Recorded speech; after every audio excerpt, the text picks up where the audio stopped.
Kata baginda Rasul Nabi Muhammad SAW, khairus sadaq aisarahu. Sebaik-baiknya mahar atau mas kawin dalam pernikahan adalah yang paling mudah.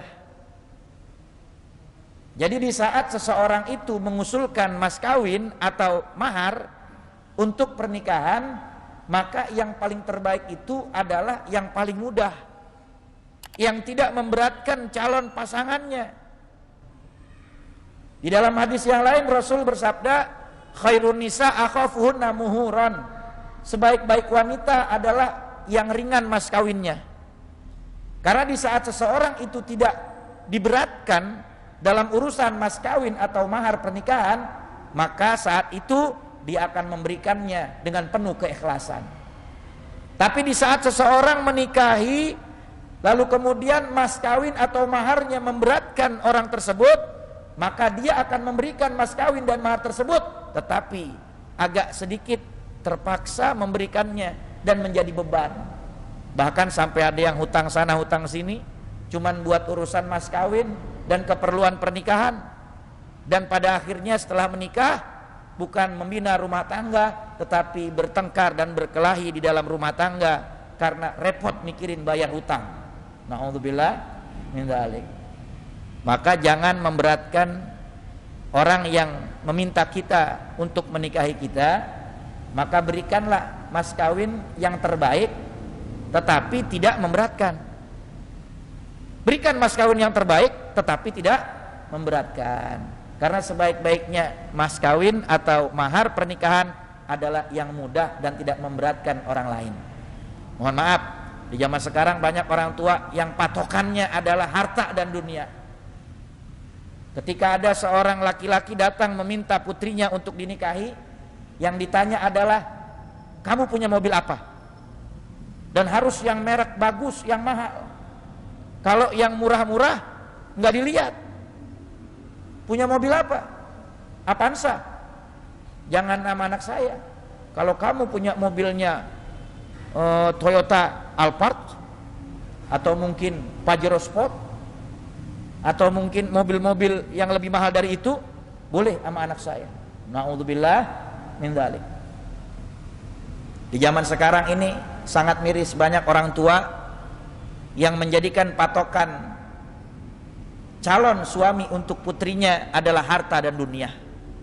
Sehingga ketika ada laki-laki yang meminta putrinya untuk dinikahi, ini bapak tanya sama tuh yang minta, punya apa kamu? Punya mobil apa? Rumah kamu luas gak? Rumahnya di daerah mana? Di kawasan elit atau bukan? Jangan-jangan di daerah banjir lagi. Punya duit berapa buat mas kawin anak saya? Punya uang buat sewa gedung yang mahal dan lain sebagainya. Na'udzubillah min dzalik. Kerja di mana? Gajinya berapa? La haula wala quwata illa billah. Padahal kata baginda Rasul Nabi Muhammad sallallahu alaihi wasallam, kata Rasul sallallahu alaihi wasallam, idza atakum rajulun man tardaunahu bidinihi wa khuluqihi fazawiju illa takun fasadun kabir wa fitnatun arid. Kalau ada seorang laki-laki datang kepada seorang ayah dan dia meminta putrinya untuk dinikahi, dan lelaki tersebut bagus agamanya, bagus akhlaknya, dia seorang muslim yang taat kepada Allah dan Rasulnya Nabi Muhammad, bagus budi pekertinya, akhlaknya akhlak yang mulia, maka kata Nabi, fazawiju, nikahi dia dengan putrimu. Illa takun fasadun kabir wa fitnatun arid. Kalau kamu tidak nikahi, maka akan terjadi kerusakan dan fitnah yang meluas di buminya Allah Subhanahu wa taala. Na'udzubillah min dzalik. Jadi patokannya itu adalah agama. Patokannya dia taat gak sama Allah dan Rasulnya. Patokannya adalah bagus gak akhlak budi pekertinya. Kalau bagus dia punya agama, taat kepada Allah dan Rasulnya, dan dia juga adalah seorang laki-laki yang dia bagus budi pekerti akhlaknya, maka nikahin. Jangan jadikan dunia dan harta sebagai patokan ketika seorang laki-laki datang meminta putri kita untuk menikahinya. Hati-hati. Allah yang katakan dalam Al-Quran, in yakunu fuqara yughnihumullahu min fadlih. Seandainya ada di antara mereka tuh yang mau menikah fakir, nggak punya apa-apa, nanti ketika menikah Allah yang kayakan mereka dengan keutamaan Allah Subhanahu wa taala. Di dalam hadis Nabi katakan an-nikah tajlibu rizqa. Menikah itu mendatangkan rezeki. Jangan bingung, rezeki udah diatur. Jangan pakai mikir ntar kalau lu nikah sama anak gua mau dikasih makan apa?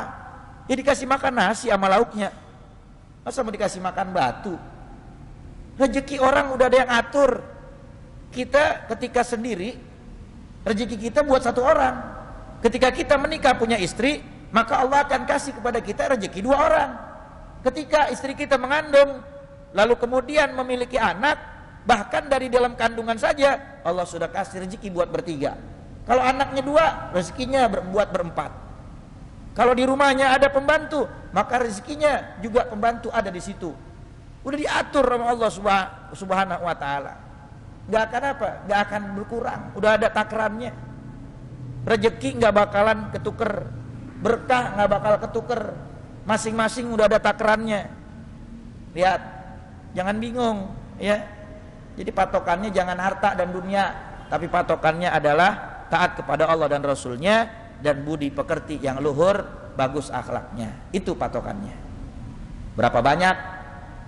Lihat, berapa banyak orang yang menikah, sebelum menikah tolak ukur adalah harta dan dunia, jabatan, kekuasaan, dan ketika menikah umur pernikahannya tidak berumur panjang. Baru sebentar nikah, cerai, nikah lagi, cerai lagi, nikah lagi, cerai lagi. Kenapa? Karena patokannya cuma harta dan dunia, jabatan dan kedudukan. Padahal patokannya agama, patokannya adalah taat kepada Allah dan Rasulnya, sholat 5 waktu, berbakti kepada kedua orang tuanya, lalu kemudian bagus akhlaknya, maka insya Allah rumah tangganya akan langgeng sakinah mawaddah warahmah. Begitu, ikuti apa yang menjadi konsep baginda Rasul Nabi Muhammad, ya, maka insya Allah rumah tangga kita akan bahagia, bukan cuma di dunia tapi sampai ke surga bersama. Amin ya rabbal alamin.